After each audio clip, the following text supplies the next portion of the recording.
The day after my surgery, I woke up to find my husband and my mother-in-law in the room. Sorry, I was on a step ladder at work and I fell off. What are you doing? You're a part-timer, aren't you? Why not leave that to the full-timers? Is this another of your meddling ways? Can you not talk to me like that?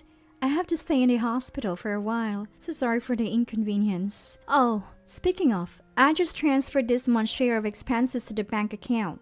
I usually contribute to household expenses with my part-time earnings, but now I'm stuck here. I can't even cook, let alone shop. So I figured at least I can give them money. But my mother-in-law turned it down. We don't need your measly earnings. Can you stop making that? I'm doing my part face. Huh? I had no such intention. Intention or not, that's the face you're making. We don't need you. I'm here. Besides, how much can a part-timer really make? It's not a lot, but it's enough to help with groceries. Sure, whatever. My mom-in-law's unyielding attitude started to make me angry. I'm the one hurt, but neither of them has shown any concern. Then my husband, Ash, said something unbelievable. Frankly, you don't need to come back after discharge. You're just a liability. And it's a waste of time and money. Don't expect me to pay your hospital bills. What? He's right. It's your own fault you're injured. We're the ones who will have to shoulder the burden, so you should pay us. Why do the useless ones always cost so much? With that, Ash and my mother-in-law left the room. Both despise any form of expense. So it's no wonder they're angry about me being in the hospital, worrying more about money than about me. I've started to think I shouldn't have married in the first place. A few hours later. Oh, Miss Granite, long time no see.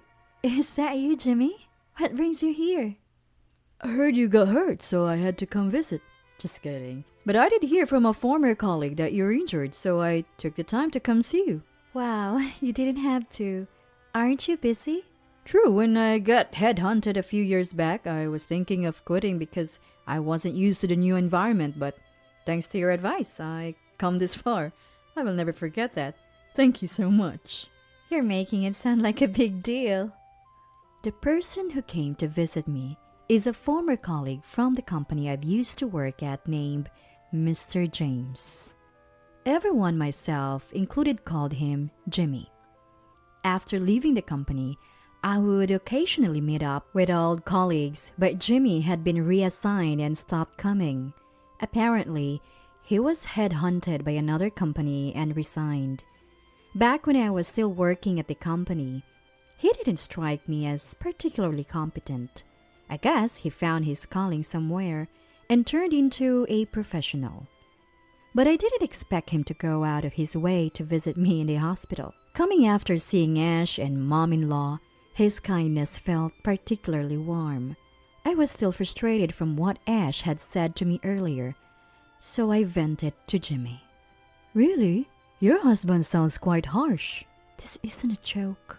I'm genuinely frustrated and angry. Well, I don't get it. Where's your husband seeing incompetence? The Miss Granite I know was far from incompetent. She was a talented worker. You were sorely missed when you left the company. Work and marriage are different, you know. Fair point. I've never met your husband. Is he younger than you? Yes, he is. That's why he's so attached to his mother. They're always together, and instead of defending me, he joins Mom in complaining about me. It's so annoying. Thanks though, Jimmy. Talking to you lightened my mood a bit.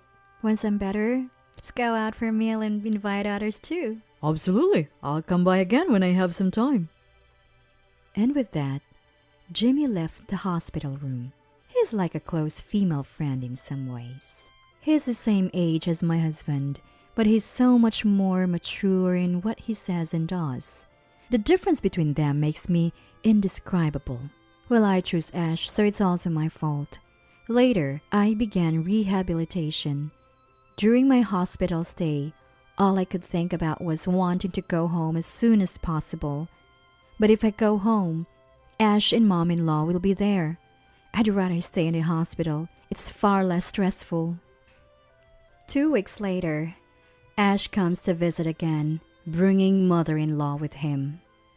what do you want? Didn't you say I shouldn't bother coming home if I'm incompetent? Yet here you are, visiting me again. Hey, aren't you happy I came to see you? Frankly, if you're going to complain, you don't have to visit at all. Oh, easy there. Why are you so mad? I haven't even said anything yet. See, that's why our child acts distant with you. You always have this cold demeanor. Consider other people's feelings for once. That's why you end up hospitalized. Here we go again. Whenever Ash is criticized, mother-in-law goes all in with her supported fire. Even though it's a conversation between husband and wife, things never move forward when she chimes in. That's why I stay quiet when mom-in-law intervenes. Arguing back would only lead to more counter-arguments, and I'd be the one blamed in the end. This time, I was patiently waiting for the storm to pass, but it showed no sign of stopping.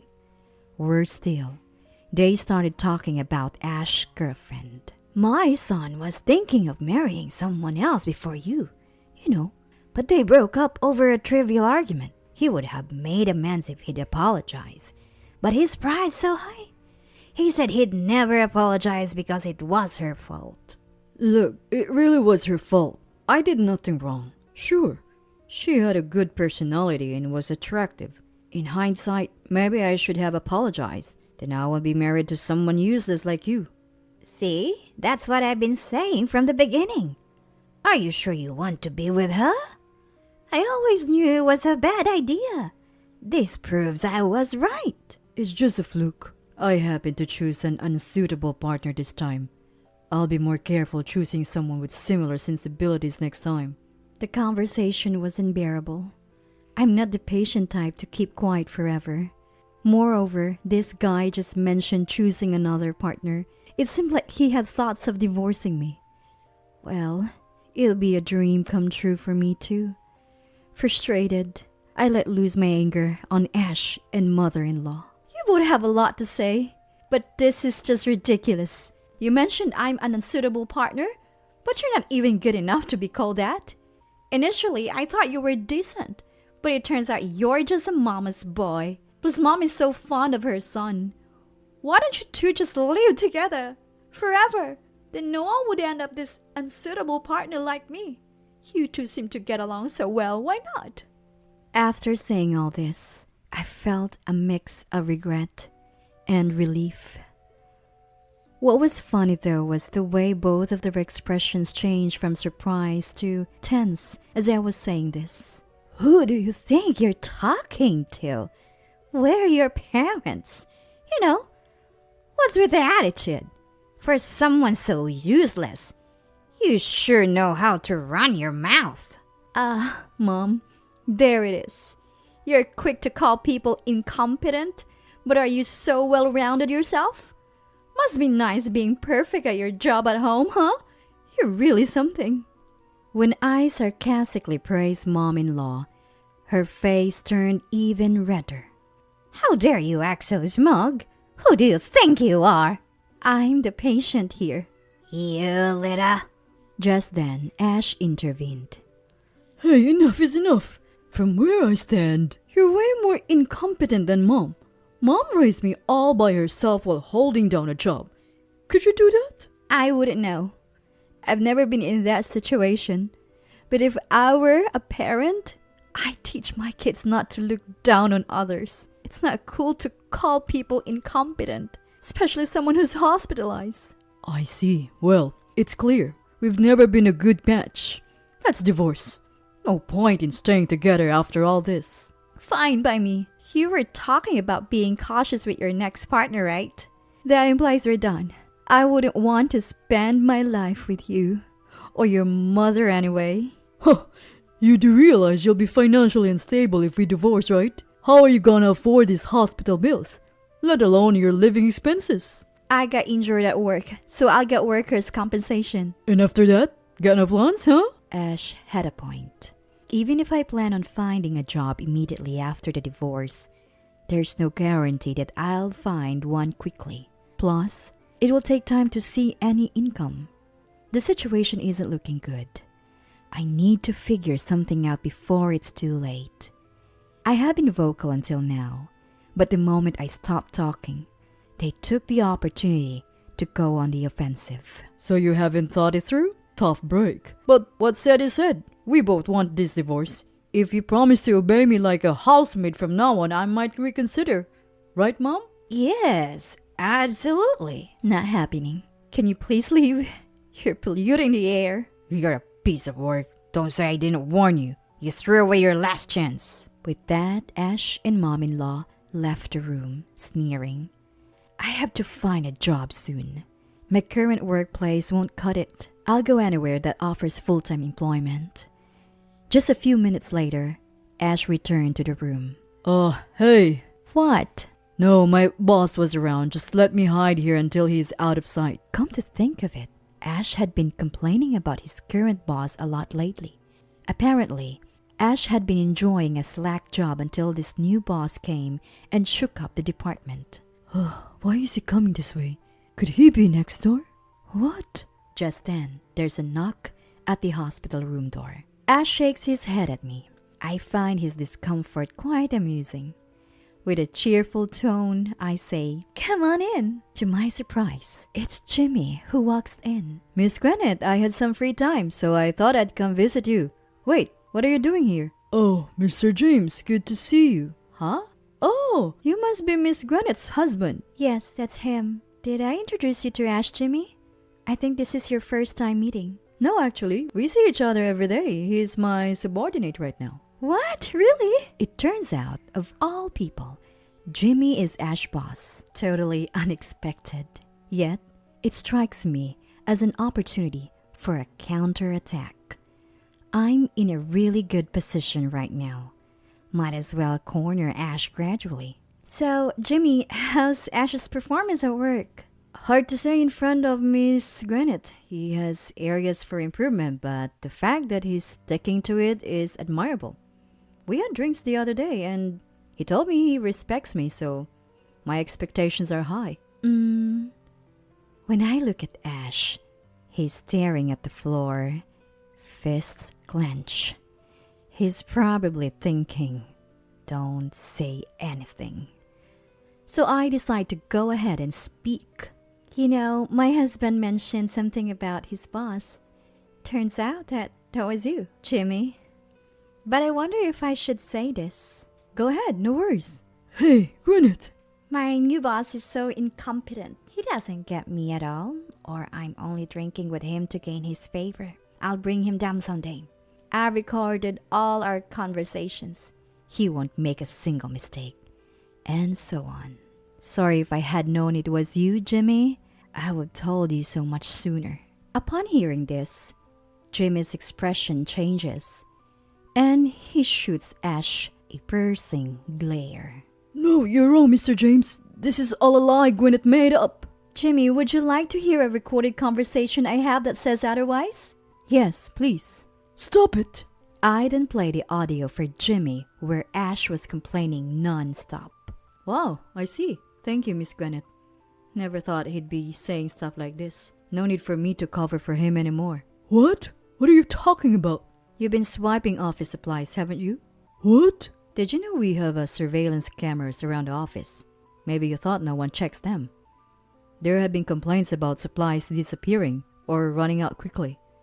When we investigated, we found you were the one taking them. I was planning to question you about it soon, but now I'll just report this to the boss. Wait, what happens to me then? That's for the boss to decide. Don't know if you'll even be able to stay in your current department or the company for that matter. You can't. Oh, by the way, Miss Granite, how about working for a company? We'd be better off with you than him. Really? Is that okay? It's fine. We'll likely have an opening soon. Jimmy turned to face Ash. I'd be delighted to be under Jimmy. I'll make sure not to get too familiar with you. Don't worry about it. You scum.